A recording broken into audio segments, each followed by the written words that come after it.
নমস্কার বন্ধুরা, পূর্ণিমা রান্নাঘরে সবাইকে স্বাগত। আম কাসুন্দি প্রথম পাতে শাক ভাজার সাথে ভীষণ খেতে ভালো লাগে। আজকের তোমাদের সাথে শেয়ার করব কাঁচা আমের কাসুন্দি। মাত্র কয়েকটা উপকরণ দিয়ে বানিয়ে নেওয়া যায় খুব সহজে আম কাসুন্দি। তাহলে দেখে নিন। প্রথমে আমগুলো ভালো করে ধুয়ে এইভাবে ছাড়িয়ে নেব।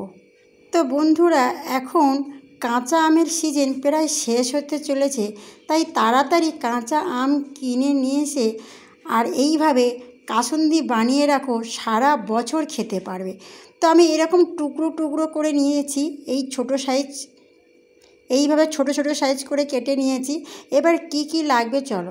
প্রথমে এখানে হলুদ নুন মাখিয়ে প্রায় 1 থেকে 1.5 ঘন্টা রোদে শুকিয়ে নেব।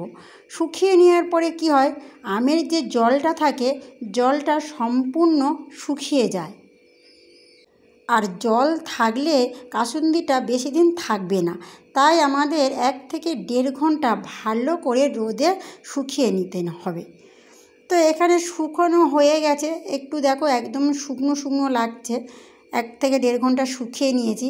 এবারে নেব 3টে শুকনো লঙ্কা, 2 থেকে 3 চামচ আম পরিমাণ এখানে নেব সর্ষে, 2 রকম সর্ষে, সাদা সর্ষে 2 চামচ, কালো সর্ষে 2 চামচ। এগুলোও বেশ ভালো করে রোদে গরম করব। এটা কিন্তু একদম ভাজবো না। আর দেখো আমগুলো বেশ শুকিয়ে একদম ঝরঝরে হয়ে গেছে। আর এই মশলাটা বানিয়ে নিয়েছি, সাদা সর্ষে, কালো সর্ষে আর 3টে শুকনো লঙ্কা, একদম সম্পূর্ণ রোদে মচমচে করে শুকিয়ে নিয়ে আর মিক্সিতে গুঁড়ো করে নিয়েছি। তোমরা পারলে শিলেও এটা গুঁড়ো করতে পারবে। তবে হ্যাঁ, এর মধ্যে একটু নুন দিতে হবে, একটু বলতে ভালো পরিমাণে নুন দিয়ে সর্ষেগুলো গুঁড়ো করে নিতে হবে, তাহলে সর্ষের তেতো হয় না। তো এবারে এখানে আমি আরেকটু নুন দিলাম। এবারে দেব অল্প পরিমাণে সর্ষের তেল, দিয়ে বেশ ভালো করে সব রকম মিশ্রণ প্রথমে ভালো করে মাখিয়ে নেব।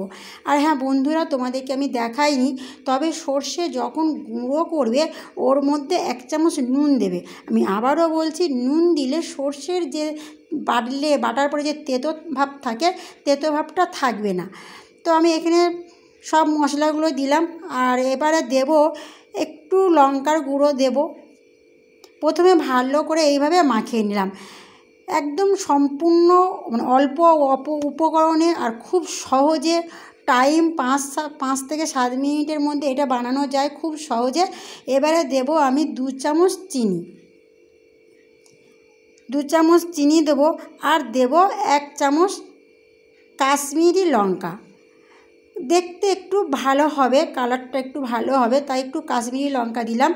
আর তোমরা যদি ঝাল খেতে, কাসুন্দি অনেকে ঝাল পছন্দ করবে, তো একটু ঝাল দিতেই পারো, লঙ্কার গুঁড়ো দিতেই পারো। তো সব উপকরণ একসাথে মাখিয়ে নিয়েছি। আজকের হয়ে গেল কাঁচা আমের কাসুন্দি।